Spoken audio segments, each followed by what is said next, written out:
Greetings, friends. It's another YouTube video.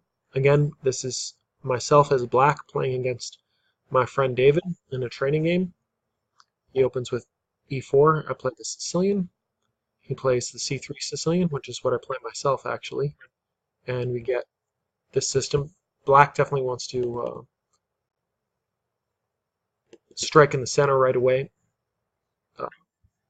Although d6, people say this move is really bad and that you're supposed to strike in the center right away. Although I've had plenty of people play d6 against me, and it's not necessarily so easy to get a big advantage as black. But d5 is more testing. And here there's two main moves. You could push past as white did in the game, or you could take. And here black doesn't want to take with the queen. He attacks it with the knight and then cashes in, takes the pawn now, or later. And it's about an equal game. Black has an isolated pawn, but more space. And yeah, it's interesting. But e5 is considered more testing. I actually have a secret weapon here that I'm not going to go into now. Maybe I'll make a video on it later. Probably will make a video on it later because it's a pretty interesting line that I want to explore more in depth myself against this move order. But I kind of don't want to give it away because this is also what I play as black, as you can see in this game. So David played e5, bishop g7, and here's the first kind of unusual move is f4. I wouldn't really call it a bad move. It's a little double-edged.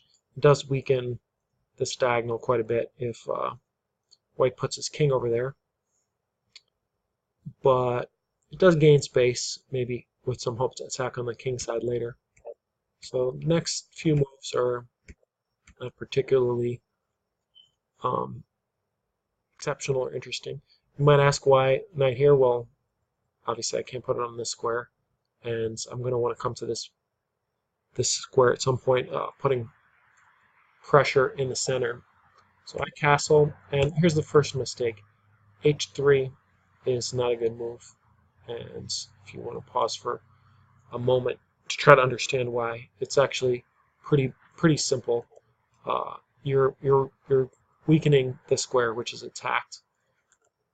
It's not necessarily so simple to get rid of this bishop, because, for instance, say white takes the knight to reduce the pressure here and now kicks the bishop. It's still not really optimal because white's king side is weak, his remaining bishop is bad, and it's pretty easy for black to attack. If white castles king side, it's a little weak over there, and if he tries to castle queen side, well, black has already made plan to attack down the b file.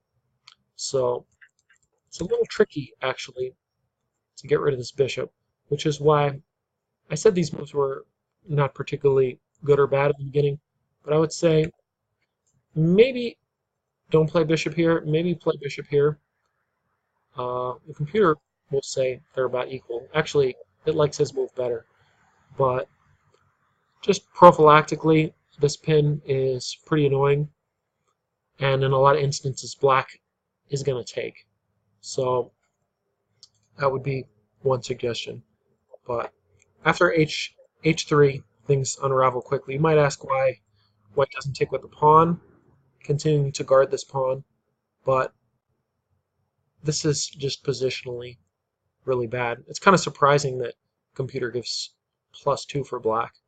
It's dropping a little, but it's just hard to defend this pawn anyway, and now there's this additional weakness. We could take this knight off, but that just opens a file for the rooks. This knight is excellently placed. If white castles kingside, he'll be in some trouble.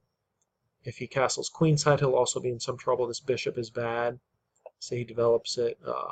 Well, actually, already he is having trouble with development, isn't he, because of this pawn. He can't play bishop here. He might have to play something awkward like queen here. And then e6. Black's getting his queen out. Oh man, I always hate this. He's getting his queen out over here. And yeah, it's a very bad position. So yeah, my friend is always harping on me to help him learn openings, and I wouldn't exactly call this so much learning openings. It's just avoiding blowing up your position. And in this case, it's unfortunate, but that's just how chess works. One mistake leads to another. It looks like, okay, uh, White's lost a central pawn, but it's not the end of the world. But then he compounds it by this move. Here, slightly better is I should have played this knight fork, but instead I just took and then took the free piece. And yeah, now black is a piece up. White doesn't even have a pawn for it. Well, he could grab the pawn now. I'm not sure why he didn't do this. He should have just grabbed this risk-free pawn, and then he can always come back. Uh, but instead he developed another piece. Normally I'd say, yeah, develop your pieces as opposed to grabbing pawns, but grabbing this pawn is safe. And yeah, from here, it's not too much to look at. Yeah, not only is white down a piece, but his king is unsafe.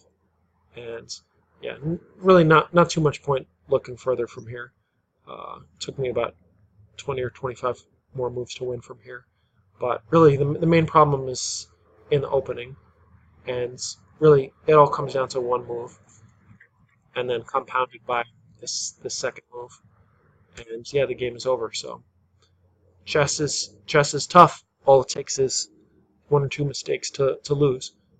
And just be very careful about weak pawns and the piece that's defending them. Not too much else to say about this game. I will see you in the next one. Thanks for watching.